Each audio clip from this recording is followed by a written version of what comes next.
L'armée algérienne vient d'intercepter un navire marchand israélien camouflé en bâtiment civil, opérant illégalement au large des côtes tunisiennes, mais en pleine zone économique exclusive algérienne, chargé d'équipements militaires sensibles destinés à des opérations clandestines dans la région.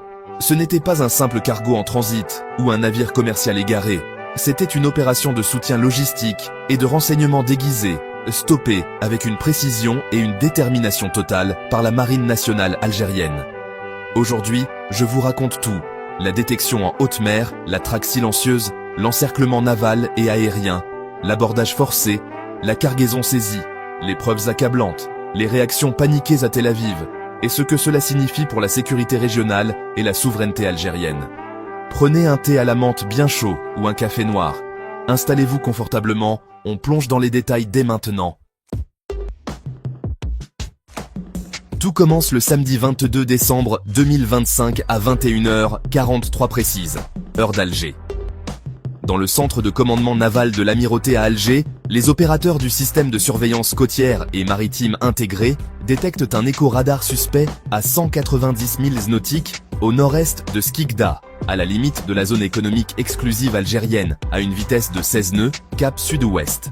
Pavillon panaméen, nom Pacific Star, un cargo roulier de 165 mètres, immatriculé à Limassol, mais aucun manifeste de cargaison déclaré auprès des autorités algériennes, aucun plan de passage notifié, et surtout, un transpondeur AIS qui s'allume et s'éteint par intermittence, signe classique d'une tentative d'évasion de surveillance. L'opérateur en chef lance immédiatement le protocole « Navire suspect prioritaire ». Activation des radars côtiers Monolith B et Podsolnuk E, mise en alerte des patrouilleurs et décollage d'un avion de patrouille maritime CN 235 MPA, persuadé depuis la base navale d'Oran.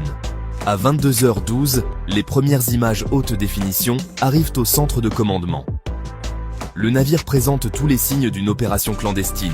Pont arrière, chargé de conteneurs bâchés de manière inhabituelle, grues de manutention prêtes à l'emploi, plusieurs Zodiacs rapides attachés sur les flancs, et une silhouette modifiée avec des antennes satellites supplémentaires dissimulées sous des filets de camouflage. L'équipage visible sur le pont semble nerveux. Une vingtaine d'hommes en civil, mais avec des mouvements coordonnés et des jumelles braquées vers l'horizon.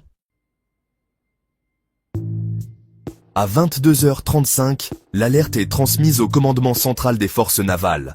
L'amiral commandant la façade maritime ordonne l'opération Barrage Est, mobilisation immédiate de tous les moyens disponibles. La frégate Erradi, classe Meko A200, appareil en urgence de Skikda avec son sonar remorqué et ses missiles anti-navires. 5 patrouilleurs rapides, OPV-64, armés de canons 76 mm et de missiles, convergeant vers la zone. 2 hélicoptères Super Lynx MK-140 décollent avec des commandos marines à bord. Un sous-marin classe Kilo 636M, en patrouille silencieuse dans le secteur, reçoit l'ordre de se positionner en barrage discret. À 23h28, l'encerclement commence. La frégate Erradi se place à l'avant du cargo pour bloquer toute avance. Les OPV-64 prennent les flancs à 3000 de distance, canons pointés et système de tir verrouillé. Les hélicoptères survolent à basse altitude, projecteurs allumés, tandis que le sous-marin Kilo se tient prêt en immersion périscopique. Message radio ferme diffusé en anglais, arabe et hébreu. Navire Pacific Star, ici, Marine nationale algérienne. Vous naviguez en zone économique exclusive algérienne sans autorisation. Stoppez immédiatement vos machines. Préparez-vous à l'inspection ou vous serez considéré comme hostile. Première réaction du navire. Tentative d'accélération à 20 nœuds et virage nord pour échapper vers les eaux internationales. Réponse immédiate. Un hélicoptère. Super Lynx effectue une passe d'avertissement à moins de 50 mètres devant la proue, tandis que la frégate tire un obus éclairant au-dessus du navire. À 23h49, le navire ralentit et stoppe enfin ses machines. À 0h15, 2 équipes d'inspection des commandos marines, transportées par Zodiac Rapide depuis les OPV-64, abordent le navire par les 2 bords. L'équipage, 22 hommes, capitaine israélien, marins majoritairement ukrainiens et géorgiens, est confiné sur le pont sous surveillance armée. L'inspection commence immédiatement dans les cales et sur le pont arrière. Les découvertes sont stupéfiantes. Sous les bâches des conteneurs, des caisses militaires neuves contenant des systèmes de brouillage électronique Netline, des antennes de liaison satellite Ku-band Delta, des pods optroniques Lightning V, des drones miniatures Skylark Ilex, des fusils Tavorix 95, des lance-roquettes Matador, et surtout, une section de composants pour drones kamikazes. Harop, encore dans leurs emballages d'origine, Israel Aerospace Industries. Estime rapide, plus de 300 tonnes d'équipements militaires haut de gamme, valeur marchande noire dépassant les 200 millions de dollars. Des documents de bord falsifiés mentionnent une cargaison, pièces détachées industrielles, à destination d'un port tunisien, mais les bons de livraison interne trouvés dans la cabine du capitaine indiquent un destinataire final dans une zone proche de la frontière tuniso-algérienne, probablement pour transbordement vers des proxys ou des unités clandestines.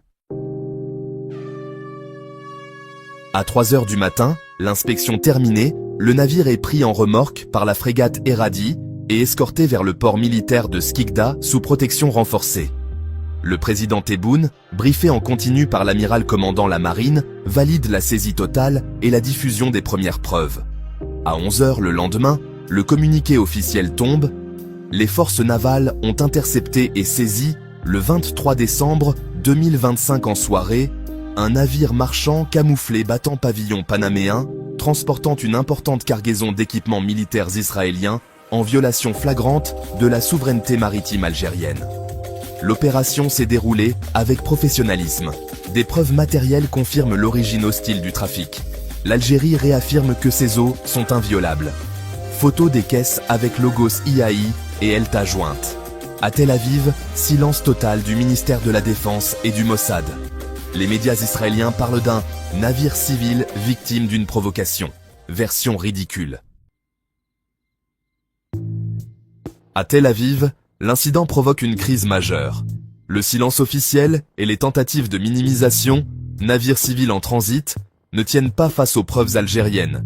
Pavillons falsifiés, cargaison militaire évidente, documents de bord traçables jusqu'à des armateurs liés à des sociétés écrans israéliennes. Des sources internes parlent d'une mission validée par une branche du Mossad pour ravitailler des proxys ou tester la réactivité algérienne. Des têtes commencent à tomber discrètement dans les cercles de renseignement. Les implications régionales sont immenses. Cette saisie coupe une artère vitale d'un réseau clandestin qui alimentait des opérations hostiles en Tunisie et au Sahel.